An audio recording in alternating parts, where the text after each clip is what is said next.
Hoy, Sisi. Oy, hello, Sisi. Nandiyan ka pala. Ba't ba parang kanina ka pa nakatayo dito? Ano bang inaabangan mo dyan? Ay, kasi alam mo, ha? Alam ko na. Inaabangan mo si Superman, no? Uy, hindi, sino inaabangan mo? Mr. Terrific. Ha? Bakit hindi si Superman? Kasi mas gusto ko si Mr. Terrific. Ang galing-galing niya kasing sumayaw. Ayan na siya. Hi, Mr. Terrific! Hello! Mamasugod pa. Oh, Sisi! Ano nangyari sa'yo? Here's a toy that we're going to review for today. This is Spin Master Superman Epic Strike Mr. Terrific. And before we start, special shout out to Kids Company for sending us this Superman Epic Strike Mr. Terrific. Once again, Kids Company, thank you so much. And as you can see here, open box na yung packaging niya. And at the back, nandun pa yung mga ibang characters na kasama niya sa line na to. On the side, Superman logo. On the other side, Superman logo. And at the bottom, more words and stuff. Check muna natin yung pinaka-details niya. Nice. Parang naka-smile ba siya or something? Or sa camera lang natin. Sa personal, parang di siya naka-smile. Pero ba't sa camera natin parang naka-smile talaga siya? Anyway, ito pa iba niyang details. Yung kanyang iconic jacket. Fair play. Yan. And even sa likod, yung terrific na word. Yan pa. Yung shoes. Alright.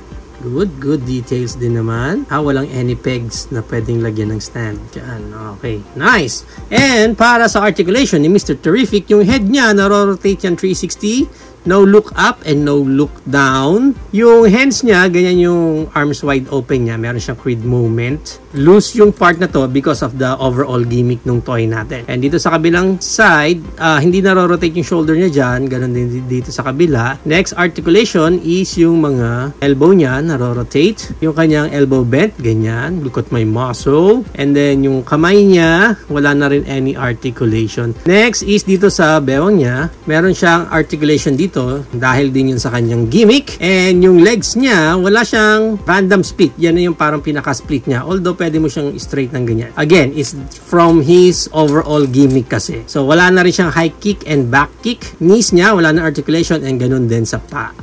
Speaking of gimmick nga, yung pinaka pwede niyang gawin dito ni Mr. Terrific yan. Pwede siyang sumayaw-sayaw ng "You're my super pop, you're my super pop."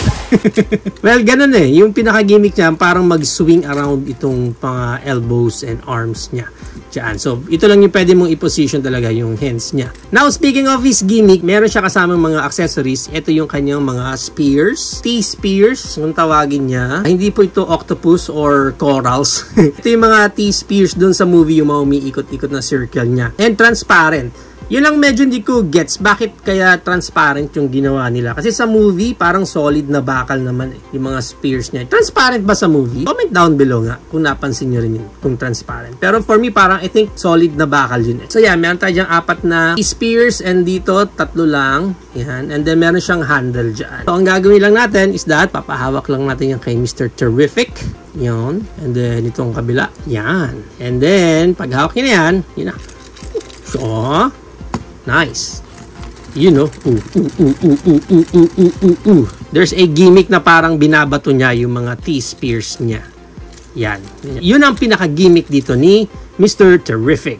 Para sa height ni Mr. Terrific is around mga 6.75 inches siya.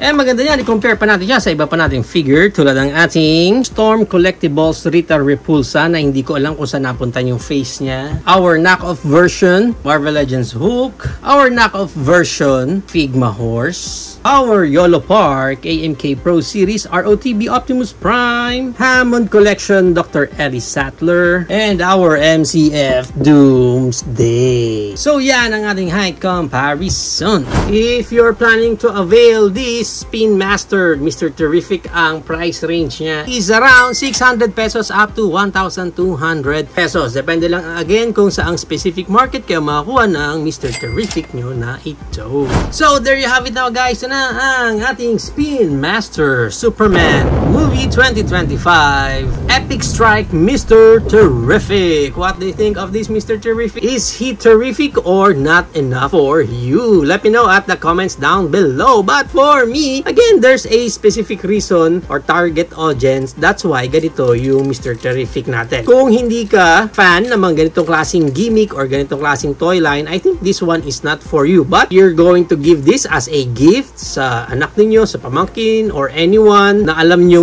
pag nagkaroon siya ng any characters from the Superman movie, talagang mag-enjoy. I think this Epic Strike Mr. Terrific is a perfect gift na para sa kanila. Again, good enough naman yung pinaka-toy natin dito. Maganda yung pagkaka-execute sa kanya, yung look niya, even yung jacket niya maayos naman. The gimmick itself serves its purpose. So, I think fair enough itong Epic Strike na Mr. Terrific is a good addition para sa collection mo.